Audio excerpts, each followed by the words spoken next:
Good evening. Welcome back to our workshop session. It is 6:11 p.m. We're starting a little bit late. Apologies for that. But we have 3 items on the workshop agenda. The first item is the residential electric rate update, and I believe that's going to be handled by Mr. Richardson. Yes, thank you, Mayor. I think I told you all a few months ago I was going to give you a presentation on this rate, and so here we go. First, I'm going to start, next slide, Shavela, about a history of the rates. In 2010, we completed a cost of service study. In the December of 2010 meeting, we presented the rate changes to take place January 2011. I remember the December meeting was my first meeting here as a director, and by the way, it went past midnight, so it was a long meeting. So as a result of this rate study, in January of 2011, we had a little bit of small increase, and basically as a result of redesign, we moved the power cost adjustment to a franchise fee, which went straight to the general fund when it was calculated each month. And then we also added the senior rate for age 65 and older. Basically, the senior rate was the residential rate without the base charge of $7.80 at the time. We did another cost of service study in 2015, presented in December of 2015 to begin in January. Overall rate reduction of 3.4%. We changed the base charge from $7.80 to $10. And the senior rates were reduced more because they didn't have a base charge, and they got a bigger decrease in the energy costs. And we blended in the PCA, made it zero then. Every now and then when you have the financial report from Ed Wall, he comments that we had a 25% rate increase, and actually the rates have not changed, like say, since 2016. I define a rate increase as more revenue to operate the department, and we have not had to have that. So instead, next page, Savella, is the power cost adjustment. I didn't get your definition of rate increase. Give me that one more time. But for the definition of retail rate increase is to bring in more revenue to operate the power department, operations and maintenance. And we have not had that actually in the last 15 or so years. So that says that the rate increases have been cost of power Exactly. Adjustments. Exactly. In other words, we have to pay our wholesaler more for the products that we're putting out, but it's not improving our profit. Right. So that is 80% of our costs or our budget. So we can't absorb those rate increases or those rate costs from MEAG Power. So we have to recover it through a PCA. So the history here goes back to August of 2010, and I won't go over each list, but I got on the left side 3 events that happened that caused us to ramp up the power cost adjustment, which is now at 2.9 cents a kilowatt hour. So what happened first was a contract default in January 2017 that added another $1 million to our costs. Then we had a trust fund that ran out in 2018. For 7 years, we were getting credits through MEAG on the trust fund, the total $28 million. We were getting as much as $6 million a year in credits, and it ramped down in 2018 to only like $850,000. So that expired in December of 2018.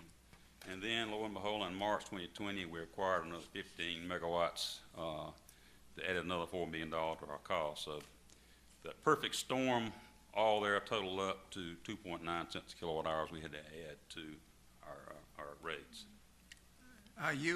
Yes.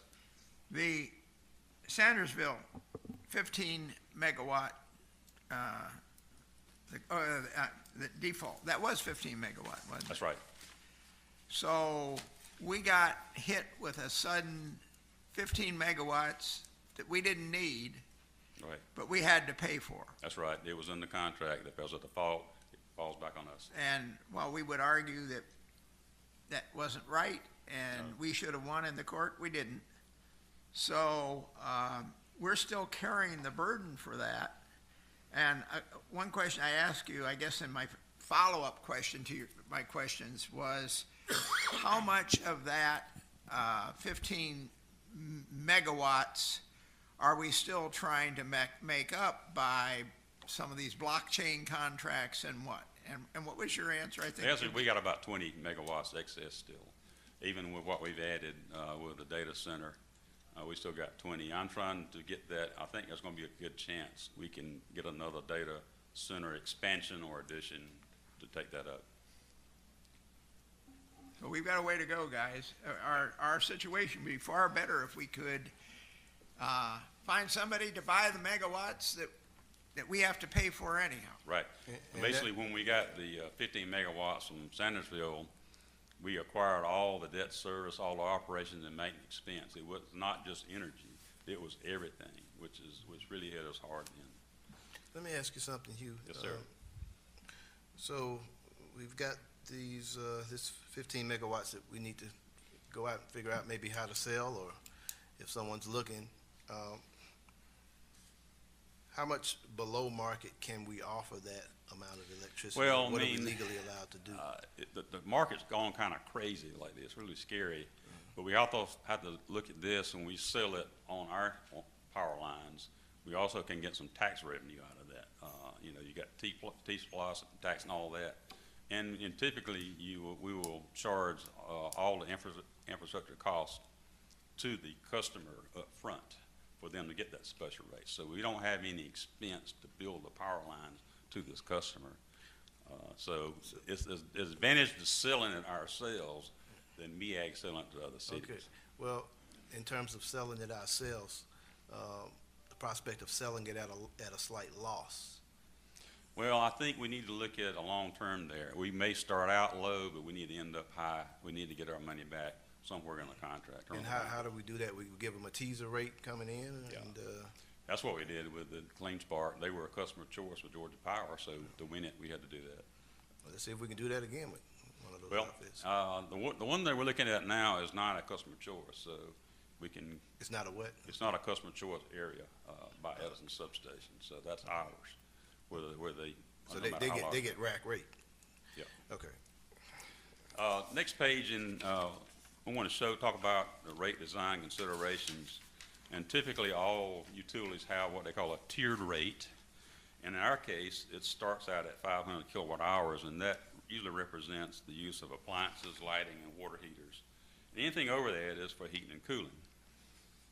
Our summer rate is a little bit higher, over 500 kilowatt hours, because it sends a price signal to the customers that, hey, it costs us more to generate peaking power during the summer.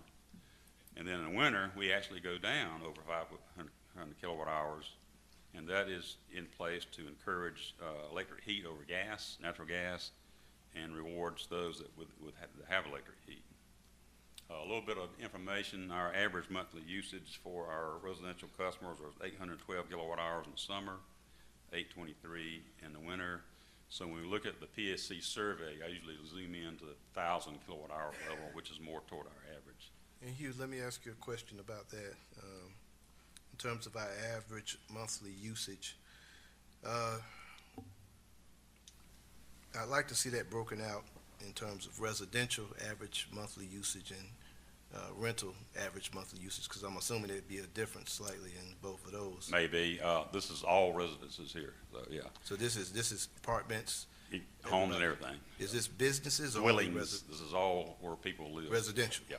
So this average is going to be pretty dramatically skewed towards apartment communities. would I don't imagine. know. I mean, I had never broken it out, apartments versus homes. If it's not, if you can hit a couple of buttons on your computer and break it out, I'd just like to see it broken out, just to Okay. see what the averages are. And, but people need to know that, in terms of my apartment communities, for instance, I'd like to be able to tell them, here is the average apartment usage. Right. And I have some homeowners. I'd like to be able to tell them, this is what the average runs. And they can see if they're in line, whether or not they need to insulate some windows and so on and so forth, so they can get more within the mean average, Right. So Okay. I'd like to see that separated out, if you can get that to us. All right, next page, Savannah. Our current rate is a base charge of $10 a month. The first 500 kilowatt hours is 8.8 cents each kilowatt hour. Then over 500 kilowatt hours, our summer jumps up 4 cents. This is from May to October. And our winter drops down to 1 cent kilowatt hour. It goes from 8.8 to 7.8 in the winter, which is very good. Plus, we add the franchise fee, which has been in place since 2011, and the power cost adjustment of 0.029 per kilowatt hour. So, next page, the Georgia PSC does a winter survey twice a year, and they do winter and summer. Typically, it's for January and July billing, and it's broken into 4 groups: 500, 1,000, 1,500, and 22,000 kilowatt hours. And I wanted to list all 94 power companies here, but it just was not room to put them on a sheet. So imagine these are 4 sheets of paper ranked from 1 to 94, where 1 is the highest utility and 94 is the lowest. And it shows where we rank in there, and the straight line across represents the average.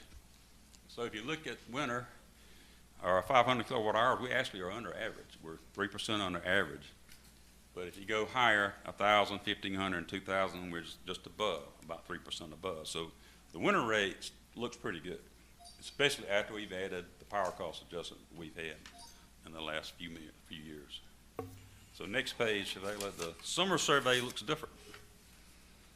At 500 kilowatt hours, we're still below average, 2%. But above that, we jump a whopping 21% above average. And that's because of our 4 cent per kilowatt hour adder to the rate. So the other MEAG cities may not have that additional rate, like East Point, for example? Everybody's tiered differently, but I'm saying compared to the 94, we're number 6 on the highest over 500 kilowatt hours. That's pretty high. So, and the last page is, if we had one of those wishing lamps and we wish we could get the rate in better position, we would try to get over 500 kilowatt hours down to more competitive range, which is near the average. It would take about a 4% decrease in summer rates to do that. So basically what you would do there, for winter you go down 1 cent, for summer you go up 1 cent over 500 kilowatt hours. That would differentiate summer and winter and bring our summer rate more competitive. Okay. Hugh, question. So, and I guess I often ask you this all the time. I remember when one of our sticking points we used to use in terms of selling this city to the public was that we used to hover somewhere around 10% less than Georgia power rates for the same. We used to be the lowest in the states. Exactly. I guess my question is, I don't know if we ever get back to lowest in the state, but how many cents would we need to drop to get back to, even if it's a couple of pennies below Georgia Power? That would take a bigger vision lamp, I think, on that one. So let me give you an example. For summer, Georgia Power, we are about in the range of 12% higher than Georgia Power. Okay, so even we did that 4% reduction over 500 kilowatt hours to get us more average, we'd still be a little higher than them. So that would be something we'd have to look further down the. So we pretty much reverse course. Yeah. And the reason why we were 10% lower for so long, I guess, and now that we're here, I mean, we raised rates, but We didn't raise rate. we didn't. No, I'm just talking, we did the power cost adjustment, yeah. Right. Yeah. Power cost adjustment. Yeah. I guess, what would be the steps if we wanted to get back to that at some point? I just want to know how did we get so far? Yeah, I mean, I wish there was some way we could ramp down the power cost adjustment, which would affect all rates, but it would take, the good news is we have some growth coming up. And growth can make up for a reduction in rates. Probably a good round number to use is a typical home uses $1,000 a year. So we got 400 homes, say at Hawthorne, 300 homes at Hawthorne, 400 at Summerby. That's 700 homes, 700,000 a year right there, that we will increase our revenue just from growth. You said, okay, now, did you mean an average home using $1,000 of electricity a year? A year. Yeah. I don't know. About $80-something a month. I don't know of any home that does that, but. $80 a month? Oh, yeah. Well, if you don't have an air conditioner, I guess. Well, I'm just saying average. Okay, so that's, that would be more average, and I do want to see the home breakout so I can see what the average is. Okay, Let me ask a dumb speculative question. Okay. If we didn't have that 15 million Sandersville loss, how would that have impacted our rates as of today? I know it's an unfair question because I hadn't Yeah. asked it before. We would be in the lower quadrant of the 94. We'd be in the lower quadrant. We'd So- probably be at around 70 or 80 Yeah. on the top. So So to the extent that we're able to sell that power, that helps. That helps as far as the cost of power that we're receiving from MEAG, because it's basically well, we're selling to other cities, but as far as selling, yeah, we can look at what our expected revenue is going to be from the excess sales if we get another, say, 20 megawatts sold, and we can apply that to another adjustment or something like that. which is an argument for Yeah. not trying to sell that below cost. Right, we're trying to, We want to eliminate those costs right. and ideally make some profit off of it. But we certainly wouldn't want to sell it below cost because that would not help our case. Anyway, that's an update. I suggest we kind of track this and keep an eye on it, and, you, one last thing, Ed. I don't know, I had thought in my mind, I said, well, when we got the outfit, with Clean Spark, I'd assume that would have wiped away, if it is what you say it is, I would Well- have assumed that would have been a wash, everything would have been, but. I think it's there, really. When we had our budget meeting with the city manager, we talked about this, and maybe a little too early to look at lowering this rate, but Okay. I think we need to keep an eye on it very closely and come up with a plan. All right, because I'm suspecting, and it's good, I love when we lowball everything. So we may have one in the chamber on that, right? Right. Exactly. Okay, that's what, okay. That answers my question. Any other questions? Thank you, Mr. Richardson. Okay, thank you. Item number 2 is a co-compliance and inspection update. Well, thank you, Hugh.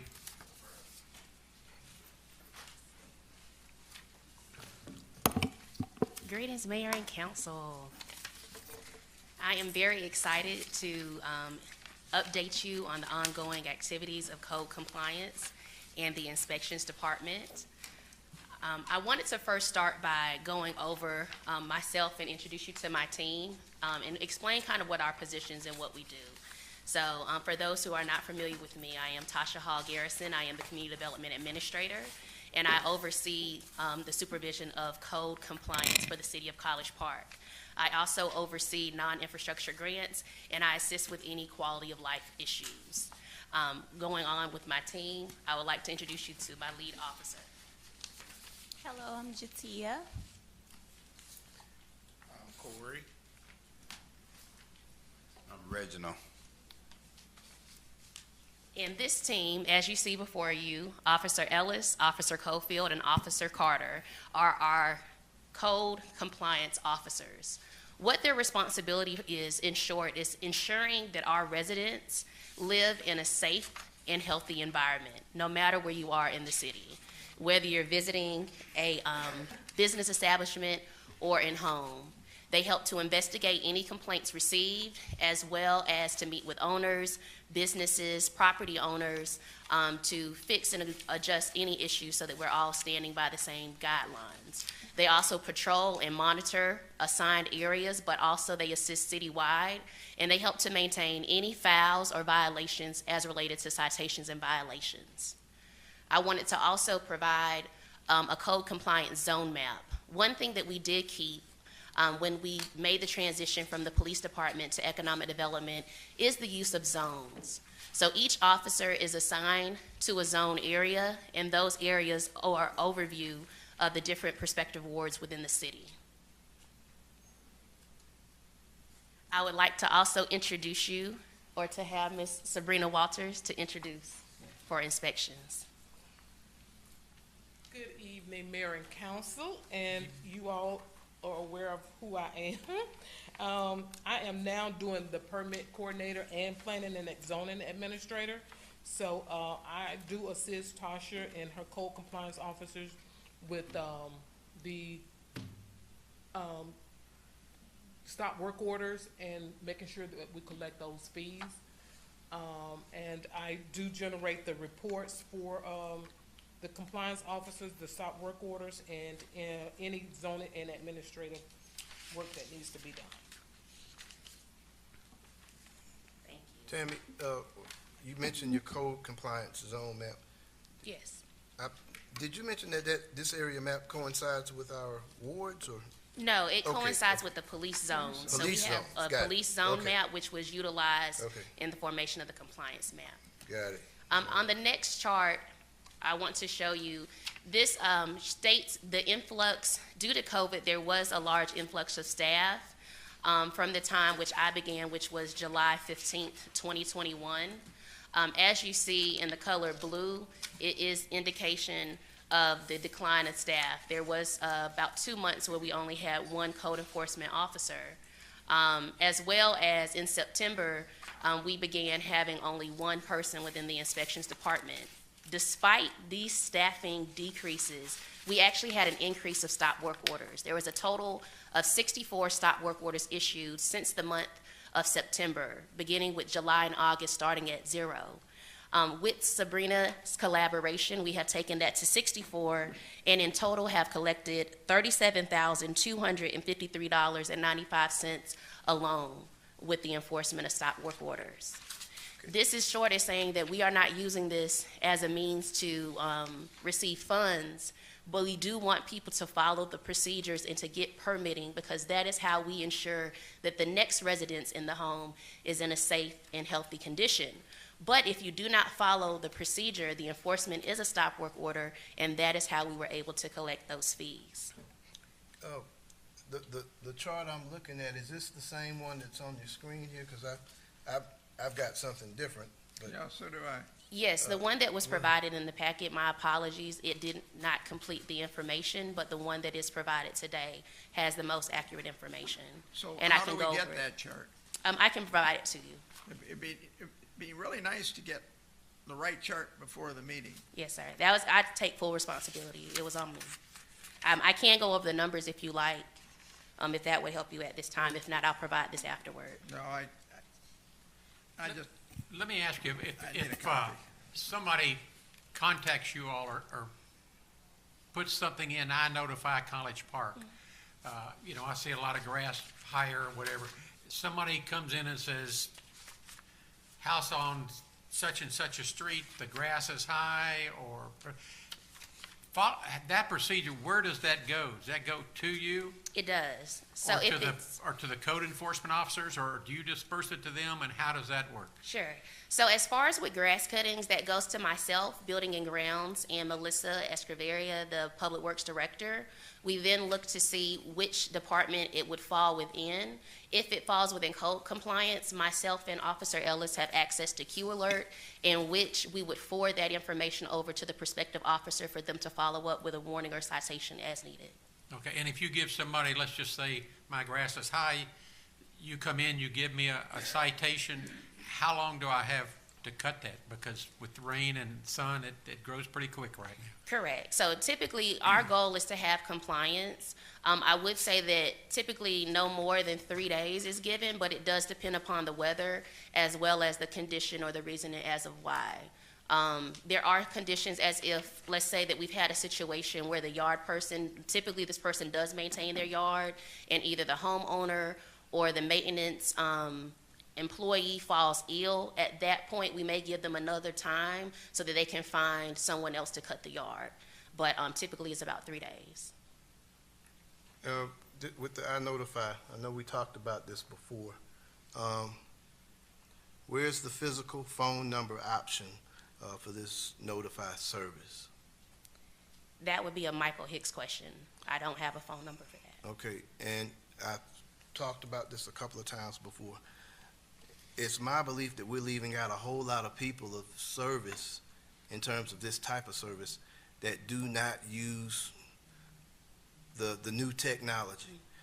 One thing I talk about is we got a lot of staff, we got a lot of phone numbers in City Hall and all the departments, and one of the biggest complaints I used to get, even as commissioner, was people not picking up these phones. There needs to be a phone version of this. There are some people that would never use this. Ms. Cook is not going to use this. Alfred Lewis is not going to use this. Ms. Jackson's probably not going to use this, my neighbor. So you're leaving out a lot of folks that give me a number, and I want to talk and let someone know the issue. So we need to have, everybody's not, kind of millennial based, more or Yes. less, So we don't have a phone number for Q Alert, but anytime we provide our bi-weekly apartment sweeps, we always bring our business cards, and I provide those to residents who see us or inquire with us. I also provide my office number, which is 404-305-2052, so that residents may call me directly. Okay, So, and that's yes, sir. great. What is Q Alert? Number one, is that with this notify CP? Yes, sir. That's Q Alert? Correct. It's the same thing. Okay. I notify is just the branding. Do you I would keep- like us to have set a phone number that residents can call for these issues, one number, just like the police non-emergency line. For folks that aren't online, for folks that don't do the smartphones and will not load up the app. Received. We're missing out on a lot of folks. We want to make sure everybody's covered. When they got an issue, they need a number they can pick up and a number that somebody's going to answer to. Now, does everybody get cell phones, your staff? Yes, we all have cell All phones. right, and everybody has an office phones, right? Yes, they do. All right. Everybody has an email as well. Well, it seems to me somebody can designate and figure out, or let's figure out a phone number. Okay. One that, okay, Yes, sir. got it.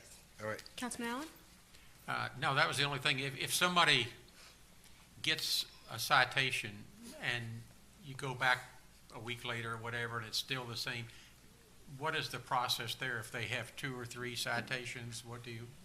So as far as for a warning, it gives them a time period to fix the deficiency. If it's not fixed within that time period, then a citation is issued.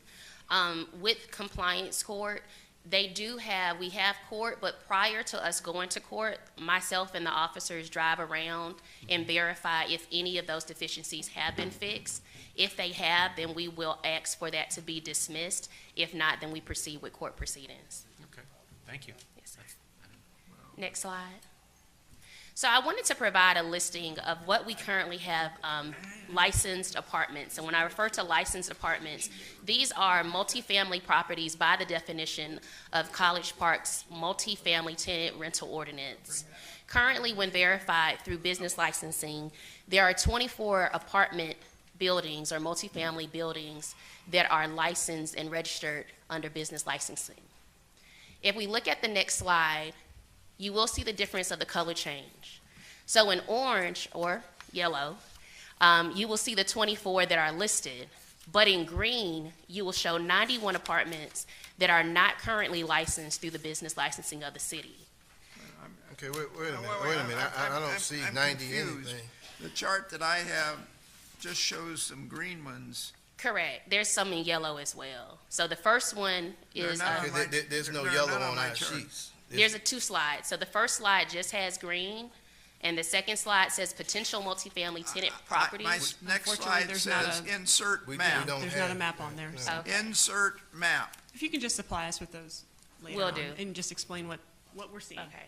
So the map that is being shown, I understand, my apologies for not having it sooner, but this map basically shows the correlation or the distinction between the apartments that are currently licensed through the city, which is 24, and then listed in green are the apartments that have an opportunity for licensing, and which is a total of 91. Okay, quick question. And I saw that earlier in the text here, and I was trying to figure out,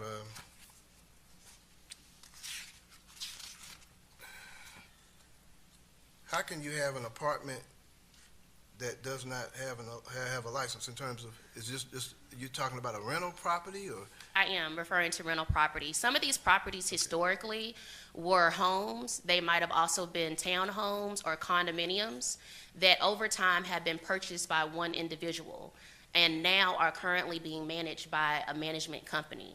So being that they are 5 or more, once reviewed through legal, they would fit the terms stated forth in the ordinance. Okay, so let me ask you, when that happens, when somebody has a property and they convert it to multifamily, to a duplex or apartments or something, isn't there some kind of a requirement then that they have to be licensed as an apartment since they do the conversion through code enforcement, I'm assuming, Through right? inspections, yes, sir.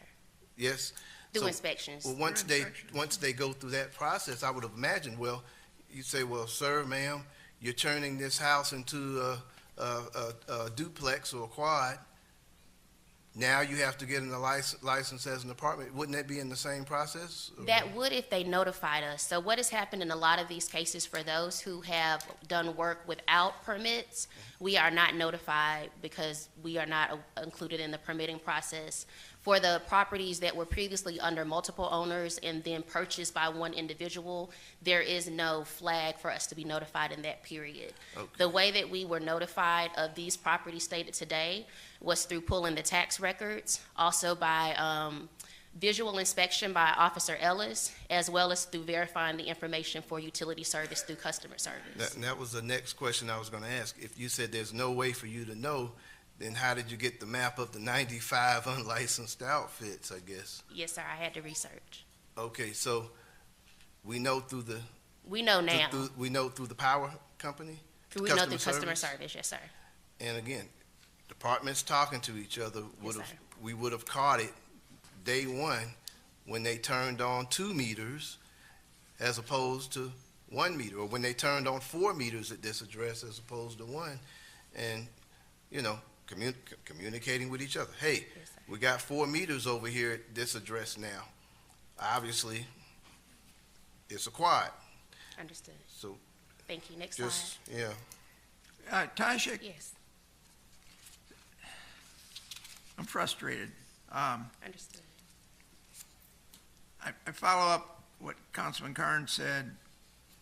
We need a process. Yes, sir. We shouldn't be just having to do a research periodically. I mean, that's good to check, don't get me wrong, because things fall through the cracks. But we need a process in place, a procedure Yes, sir. that needs to be worked out. Is there a plan to do that? So those are the opportunities I would like to kind of present for you all to think and discuss. These are opportunities that myself, Sabrina of Inspections, as well as Shavela of the City Clerk's Office discussed to see how we can better formulate a cohesive process for the city. One of which is to enforce the current ordinance. This ordinance was put into place to be effective 2020, but really due to staff changes, I'm not aware of what happened before me, but I am aware of the ordinance and I'm aware of the ability to enforce it. And that is what we're administratively doing currently. There are opportunities to update the ordinance so it is more easily applicable and flows with the business transactions that are undergone in the residential community. Such as there's opportunities to require that all multifamily properties within the city maintain a current business license. This would allow for code enforcement and any other city office to be able to have a representative to contact if there's deficiencies on the property. Secondly, yes, sir? Wait, can you let her finish her Question. sentence, though? Well, Go ahead. well, Ms. Hall we- Garrison, go ahead and finish your sentence. Okay, Go ahead and thank finish you. your sentence. Another update or opportunity that we would like to do is currently the ordinance states for a 5-year inspection period. Currently, properties are switching hands at a very frequent basis, so we would like to actually decrease that to 2 years so that we can ensure that we are following up with the ownership. Okay, couple of things here.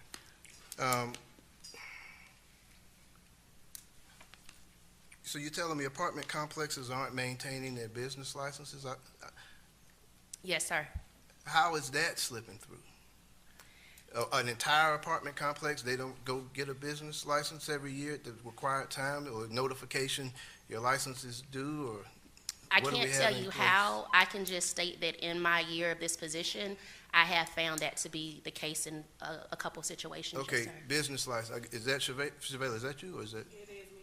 So, I can answer and, specific to the one that I'm referencing What's if your you like. question? so, an entire apartment complex.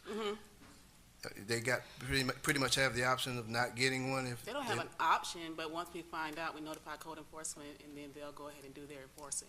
Okay, so well, I'm assuming, and I remember I asked this question, I think a couple council meetings before, I asked, do all of our apartment communities get their business license at the same time?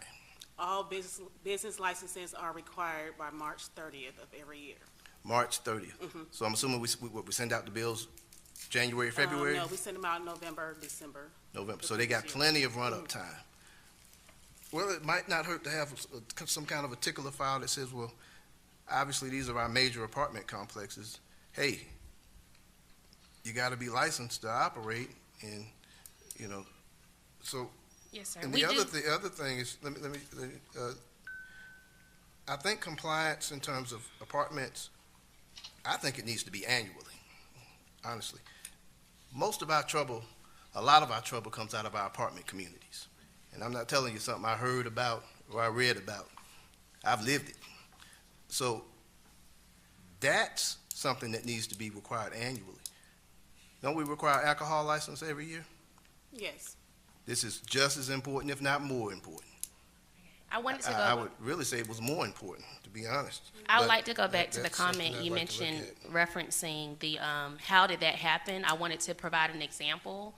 So one of the cases that happened was actually a property was sold to another owner. So when it came time for the business license to be renewed, that information had not been conveyed. What we do is every April, after the period has expired for businesses to receive license, we do a comparative list of who had a business license from the previous year, and code enforcement goes out and verifies and writes tickets to anyone who does not currently have a license. The issue that I stated with someone not was due to the change of ownership. Going back at hand to the presentation, in the ordinance, it states that there is a certificate of compliance. The certificate of compliance, by definition in the ordinance, is actually a certificate of occupancy. What we would like to do is actually have a certificate of compliance from code compliance that states that once a sweep is done on the property, that these are the listed deficiencies, and for a for a multifamily property to receive their business license, that those deficiencies would either need to be resolved or we need to have a plan of action towards a resolution. And then lastly, is that the map that was initially provided was from 2018. We need to update the map. And so that way, everyone can be informed of the true, actual multifamily properties in the city. The next slide, please.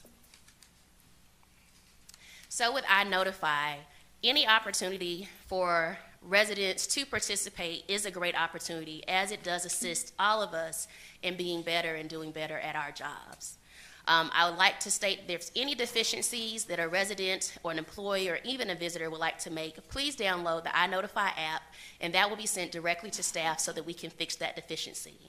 Also, as a viewers at home, if you would like to participate, please download the app. The first notification that I receive for a non-emergency issue will receive a gift certificate this evening.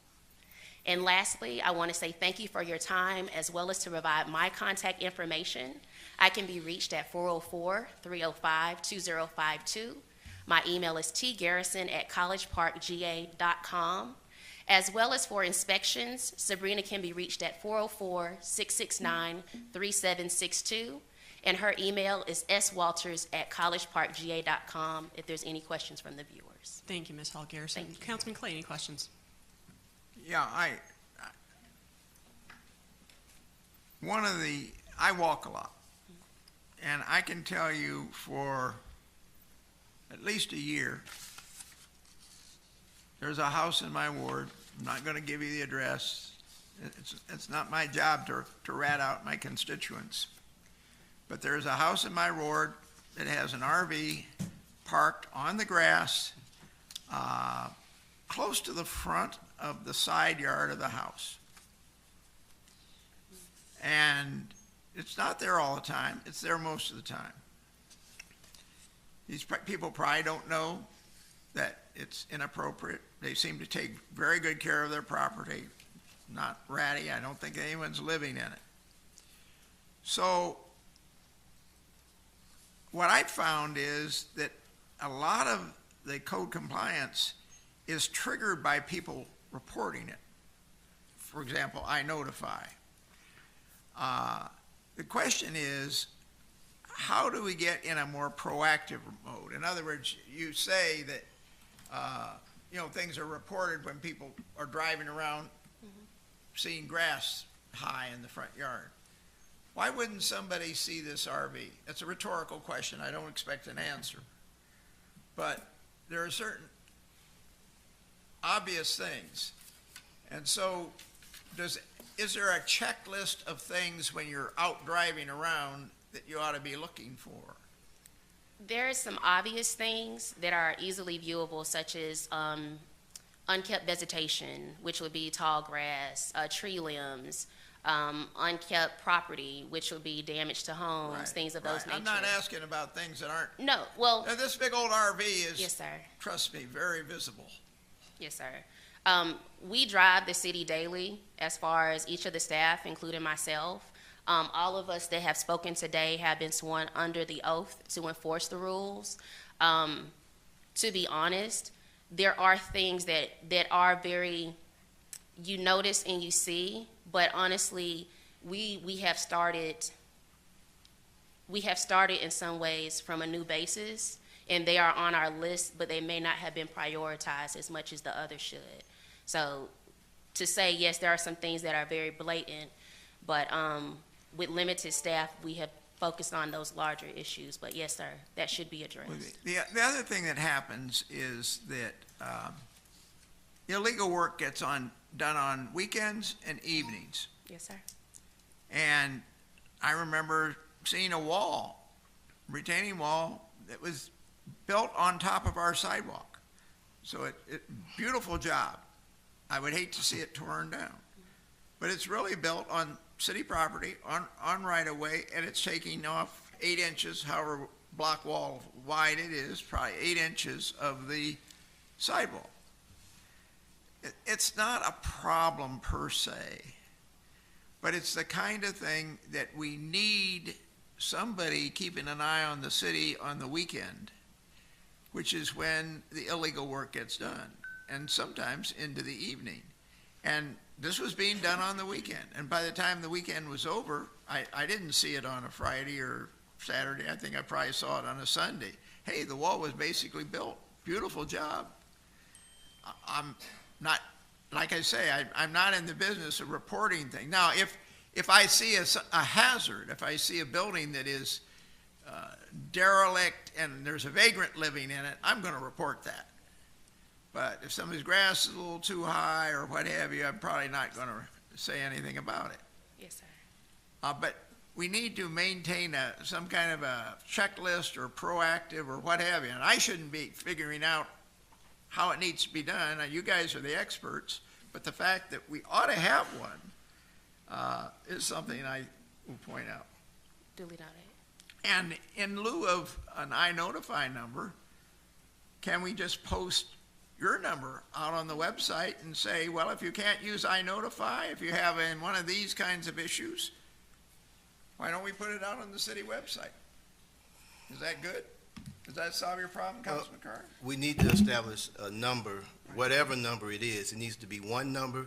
It needs to be advertised. It needs to be broadcast so that people know if you see an issue, you can dial this number or you can download the iNotify app and the Cubase and the thing, and you can do it that way too, Well, you whichever get you're most follow-up, comfortable Joe. with.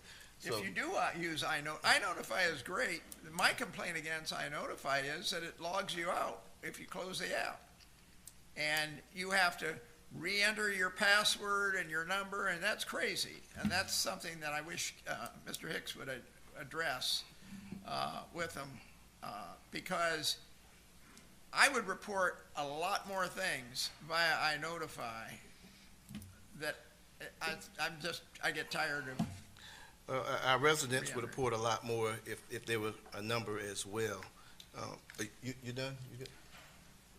you done, or? We got it right on the last slide. No, I'm asking, did you have more questions? No, I'm sorry, no more questions. Couple of things I have, and you answered some of my questions. You know, we had a saying in this city in terms of all the staff, and it's a pretty familiar saying in all of our municipalities. If you see something, say something. If you see something, say something. If it only applied to code enforcement, we wouldn't get a whole lot done, and we would not be in great shape. That applies to everyone, including myself. I pick up signs off the road sometimes. I'll see stuff that's out of place or whatever have you. We got a lot of vehicles that travel up and down these roads.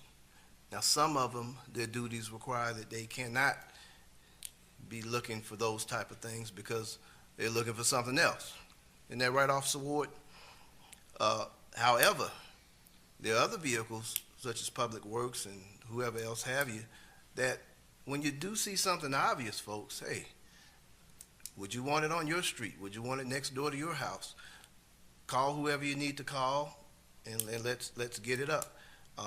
I want a designated number, and I don't know if we need to vote on that because sometimes things can slip through the cracks, but I want a designated number that folks can call, but I don't want us to just throw out a number. If we have a number available, somebody better be picking that up on a regular basis.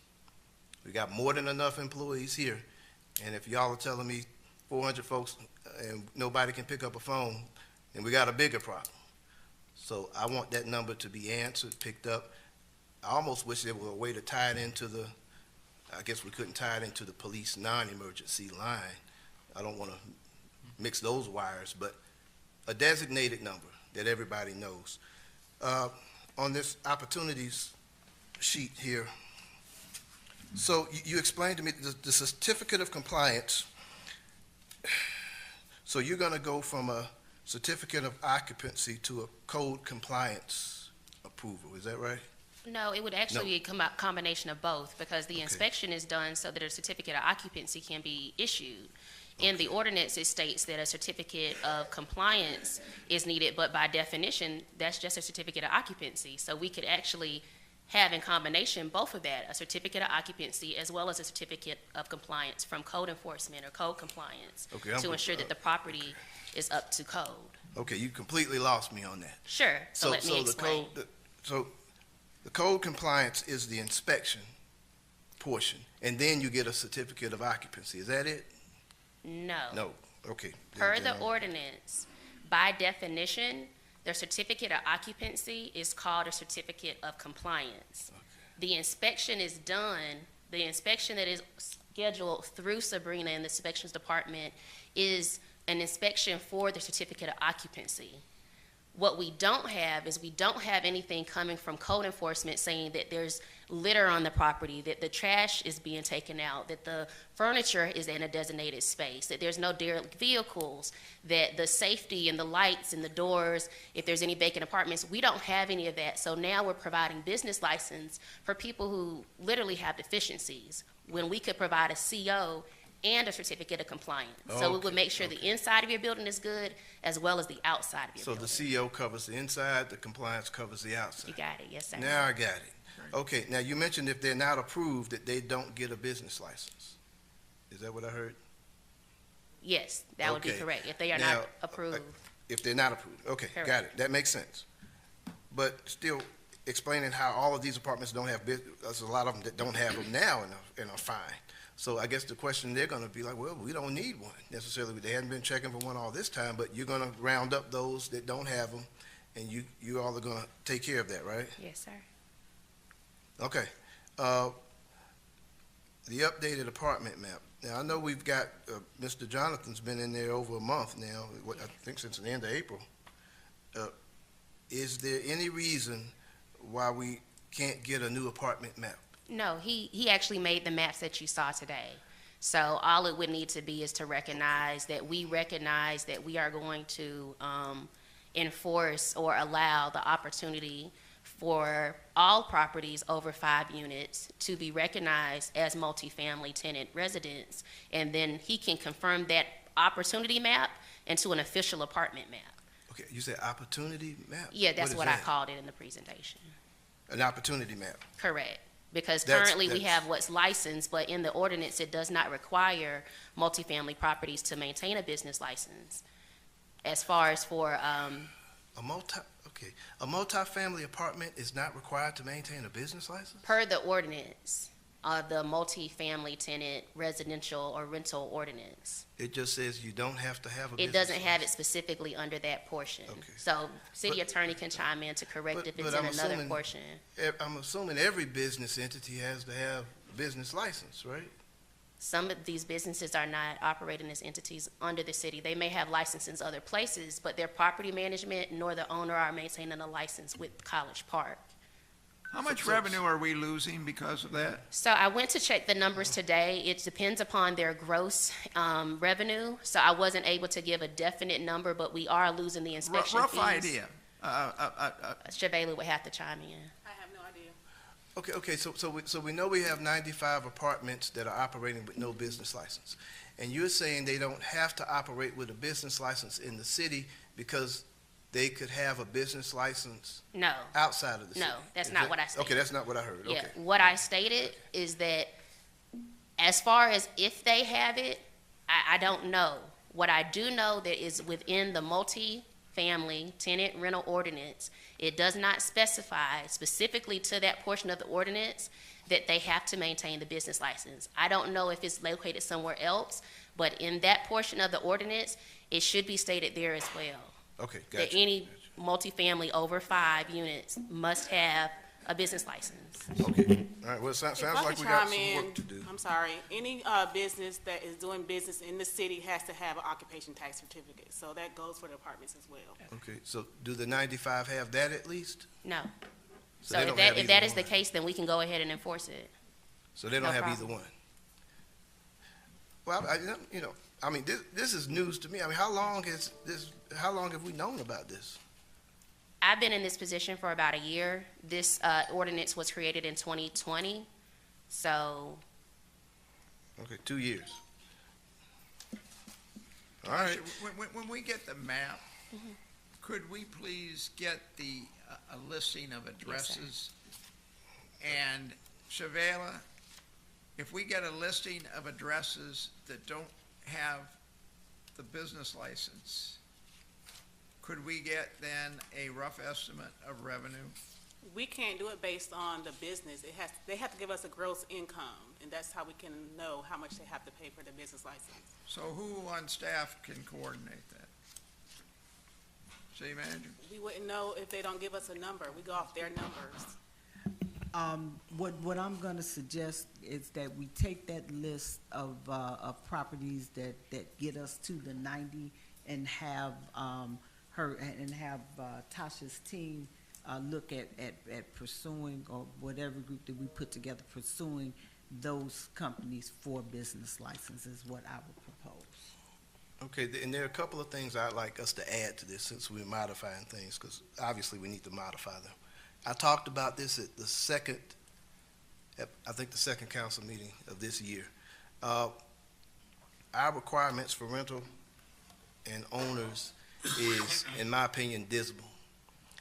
I've said it many times before, if there was a major apartment fire at one of our large complexes, 9 times out of 10, we could not get the owner on the phone at all.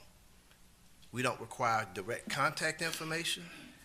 We don't even require a real name. We don't require ID.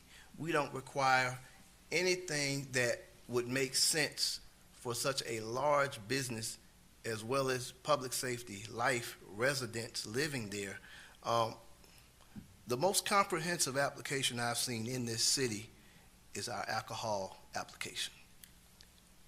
I would like that to be a base model for all of our major apartment complexes. I think it's just as important. Now, that license application is what I'm talking about in terms of if you want to own and operate an apartment community dealing with the lives and quality of life of everybody here, it should minimally match the alcohol license application.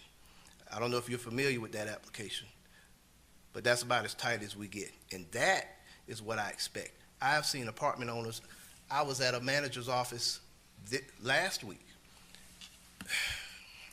The owner of the complex that said they were no longer the owner of the complex is still there doing the books.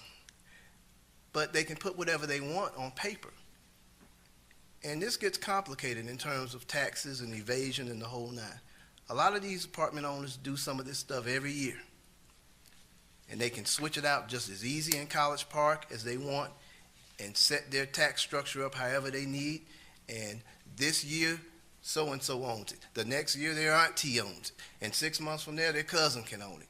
And then they'll have an LLC.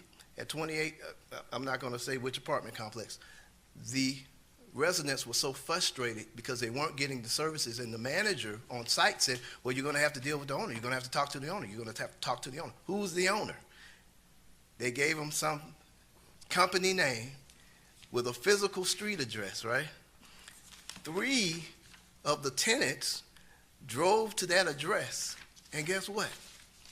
The address that was filled out on our forms, the address did not exist. It's not a street address. It's not a physical address at all. But we'll take anything, a P.O. box, whatever. Do we ask for, are you the owner? That apartment, that alcohol license application? Do you own this establishment? Who are the percentage owners of this establishment? That's for an alcohol license. I think the apartments are just as important. And some of these apartments, somebody owns the front of it and somebody owns the back of it. Now, how much you want to bet if we got the real owner of any part of it, that we don't have the owners who have a share in it? But this is important stuff. So it's something that we've been overlooking over the years. And part of that fault is mine. Now, I put together an apartment ordinance before I got out of here back in 17, and that tightened up things a little bit, but I think we need to, make it a little bit more robust. But I'd like us to pattern after that alcohol application license. That would hold our owners accountable. And in terms of fining these managers, that does not work. That does nothing. There's nothing the managers can do to get repairs done or whatever have you. They don't have the budgets to do it. The owners are the only ones that are going to make it happen. We're contacting the wrong folks. If the police department knocks on the door of a house and a teenager answers the door, some 13-year-old, and the police officer says, well, ma'am, we got an issue. You got too much noise going on here, or your grass is cut, or something's out of order, or something's happening. They're talking to the wrong person. There's nothing a 13-year-old can do there. They're not the owner. I'm analogizing this to the managers. So we're talking to the wrong folks. And in terms of fines and ticketing, goes without saying. So I talked about putting this on a workshop at some point and really going over this. We're mostly apartments. It's very important, and we've been overlooking it. So that's something I want us to put on a workshop. I want us to go over and really make sure we cover everything in it, and I think that'll help get a lot of the problems straightened out in the apartments where the owners will be accountable, and they can't duck and dodge, and we can't find them. Yes, sir. So I'll get off that soapbox. We made that change back in July 2021 to find ownership. All right, Councilman Allen? We haven't nearly begun to make those requirements and make it as stringent as it need be. It was a good start, but we're not close to there yet. We're going to get there. So, Councilman but Allen? we're not there yet, but we're going to get there. Councilman Allen? I just had one question because we've got some other people waiting out here. Do you have, when you have the apartment meetings, please be sure and let me know so I can attend those. And the other question is staff. Do you have the staff that can take care of a lot of the things we're talking about, or do you need to? We have a great staff right now. My staff is very passionate, and they care a lot about the community. We actually have an additional officer coming. She's already had an offer provided, so we will be to our maximum staff, which is 4, as well as I'll be coming later tonight about a car. Okay, just let me know when you have the apartment meetings. Will do. Yes, Councilman sir. Gay? I just thank y'all for your hard work. Thank you. All right. Thank you very much, Ms. Hall Garrison. Thank you, Tasha. Appreciate your time. The next item on the agenda is an Atlanta district, ATL district. ATL Atlanta district. ATL Airport Airport district. I knew it didn't sound right. And Ms. Smoke is going to be doing that. I would ask, gentlemen, that you hold your questions until she is finished. Well, good evening, Mayor, Council, City Manager. Thank you for allowing us to be here this evening. We just wanted to take an opportunity to kind of update you all on everything that has been going on with us. It's been a while, and with the pandemic, which totally brought our industry to its knees. But it also taught us many, many things, and as we continue to evolve, there is still a lot more that we're learning. And we wanted to focus on increasing, in the past, that's all we focused on, was increasing our hotel occupancy. It's still one of our primary focuses, because obviously that's how we're funded.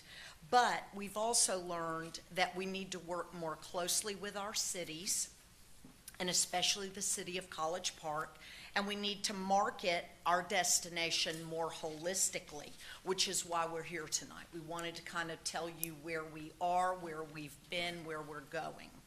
We want to give you all a quick update on where we are as an organization and share with you some of the things that we're looking at doing in the year ahead. First and foremost, our mission is to generate economic impact and development for the cities of College Park, East Point, Hateville, and Union City by effectively marketing these communities as a preferred tourism, convention, and meeting destination. Our vision is to be the most accessible, customer-focused destination in the U.S. for conventions, meetings, events, and tourism. And we also added some statistics to kind of give you an idea of how things are moving along. Travel and tourism are on the rebound. We're all seeing that. The GDP could reach 2019 levels by 2023 across North America, which is great for us, and we are already seeing our numbers go up. Business and group travel is also rebounding as well, but at a much slower pace than leisure.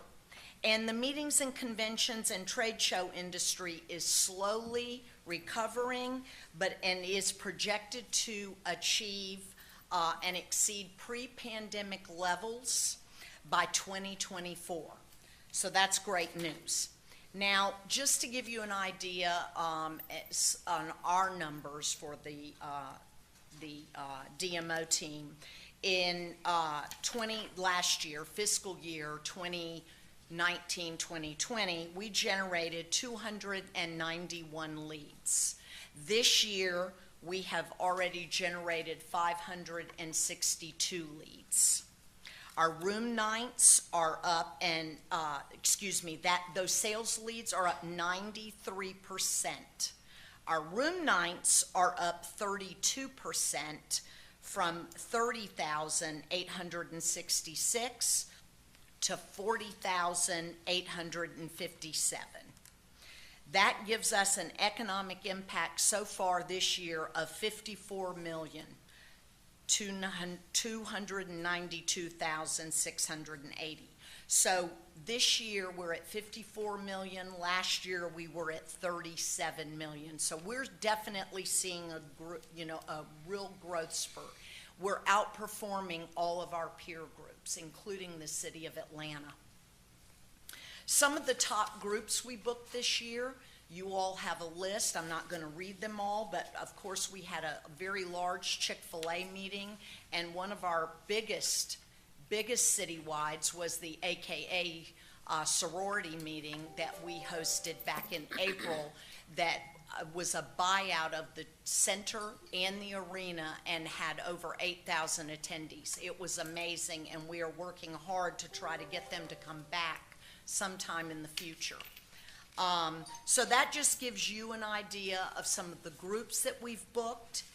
Our sales team, our services team has been on the road. We're continuing to sell, and we're working to service our key groups.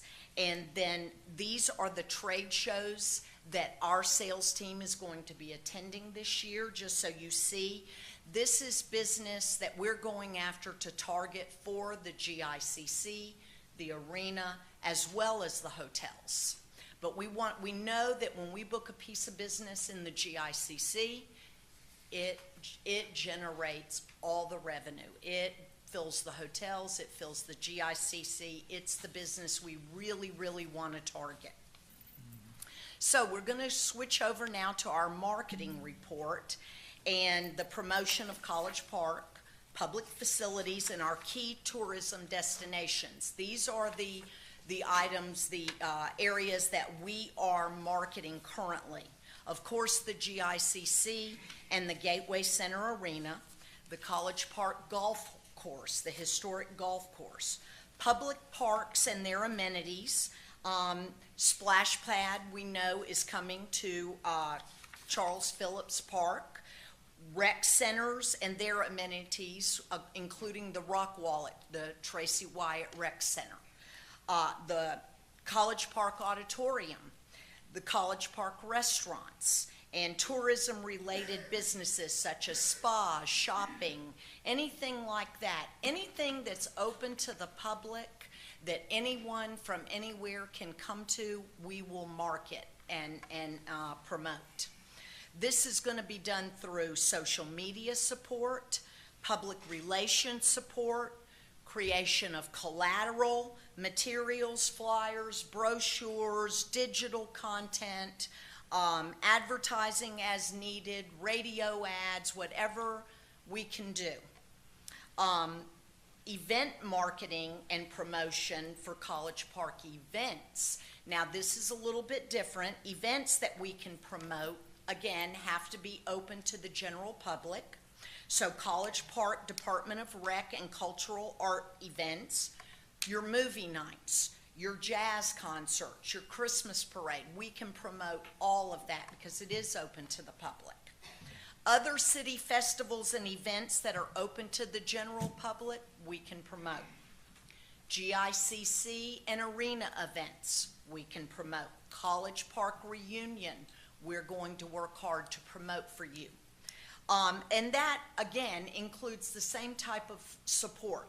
The social media support, public relations support, creation of collateral, flyers, brochures, anything like that, advertising as needed, radio ads, and then there are several additional hospitality events that we are going to re-energize this year. Many of you were part of the council before, and you know that we always did a back-to-school drive for the city.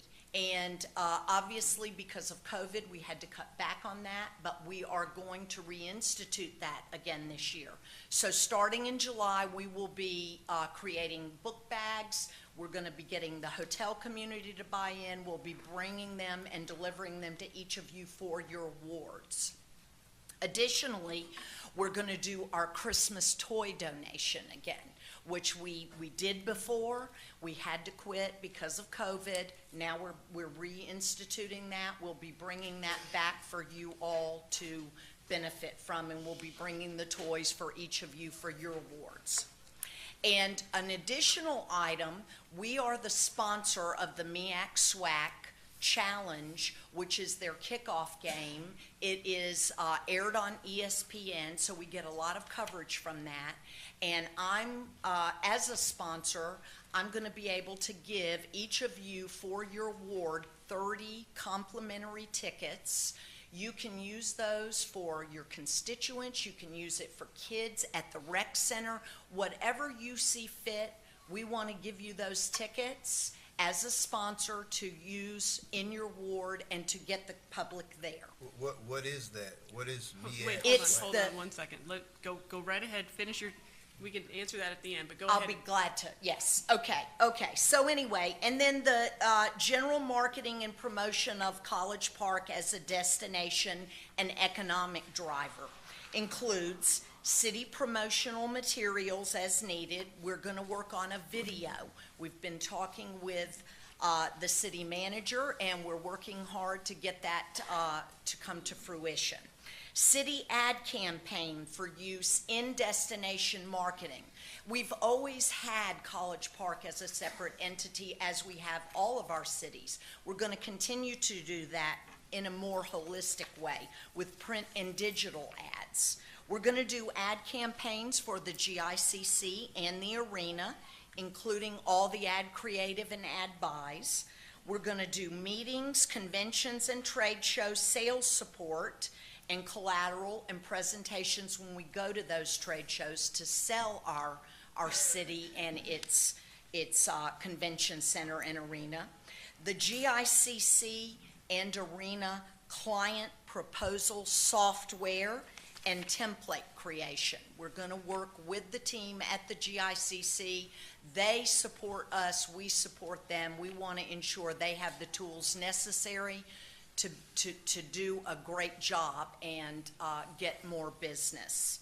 We're also going to do social media marketing, digital and print advertising for tourism, meetings, and conventions. So we just wanted to kind of give you all an overview. I'll be glad to answer questions. I just want to tell you all in closing, you all were the founders of the DMO. It started in College Park. You were here, several of you were here when it was founded. Ken sat on our board. You all had the vision. And we are proud to represent you. We're proud to be partners with you. We want to work hard to garner your support and to let you know that we're on your team. There's no I in team. We are all together. We're in it with you. We want to support you. We want to sell College Park, and we want to do the best job that we can for you to represent you. Thank you, Ms. Smoke. Thank Councilman you. Clay. Yeah, I had just one question. First off, thank you. Thank you. Great presentation, and I think we're on a roll. I think things are coming back. Does this mean in your vision statement that East Point is back in the fold? No, it does not. They are currently in the fold now until June 30th. Right, but not going forward. No, sir, Okay. not at this time. Okay, thank you. I was Thank hoping. you. Thank Councilman you. Carr? Thank you, Cookies. Good to see you. You too. I've been meaning to catch up with you at some point, and I still need to, obviously. Yes. But I'm glad to see we're headed back on an upswing. Couple of things. I didn't get the pages here in our packet here, and I usually like the paper, but I got a lot of blank pages that I received, and the information went on and on and on. So let's just try to make sure that what we're presenting, the paper version of the information, is matching the screen presentation. It'd be good, because Councilmember, if that happened, that is not on Ms. Smook. That is actually on us if that happens. okay. Well, let's make sure we get that in here. I'd like to just have it. I'm still a paper guy. I am too. Don't worry about it. Couple of things I'm looking in here. I would have loved to see, some better comparables in terms of sales report, everything that we're doing. These past couple of years don't do me a whole lot of good. In terms of looking at where we're at, I need to see anything from 2019 to have an actual standard, a decent comparable. So I don't know if you can I can give us tell something you, that I can tell you would, where we are in terms of tax collections and all for 2019. That'll give you a good temperature of it. So for fiscal year 2019, 2020, we collected 1.6 million from the city of College Park. But then in 2020 to 2021, it dropped to 1.1 million. And this year, currently, year-to-date, we're at 929,000, year-to-date. Okay. But now, it runs a little in the rears on tax collections. Understood. So yes, and I will also tell you that we had just hit 50 million in economic impact prior to COVID. So we are already exceeding COVID numbers for this year, fiscal year ending in June. That sounds great. Sounds Yes. great. And I see all the bookings that we've had.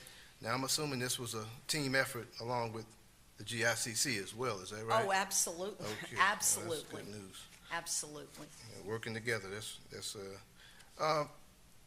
I mean, this stuff sounds great. I guess in terms of all the inclusivity that we're looking at here that I'm hearing, which is a good thing. And I'm wondering, this is stuff we haven't been doing so much of in the past, is that right? Well, not exactly. I mean, we've always done it. We did College Park, we did separate city videos, and they've always been there. We're just going to put a lot more emphasis on it going forward. Okay, We realized during COVID, we became a resource for the community, and we need to continue being that resource for the community as we move forward. Obviously, we have to fill hotel rooms. If we don't, we're not funded. But we also want to ingratiate ourselves to the community and you know, be a part of it. Well, that's the whole idea of us fighting for that That's thing. exactly And- right. And I guess I fought probably harder than anyone for it, to make sure we got the DMO into this city. A couple of other things. I would like to see, the spender district.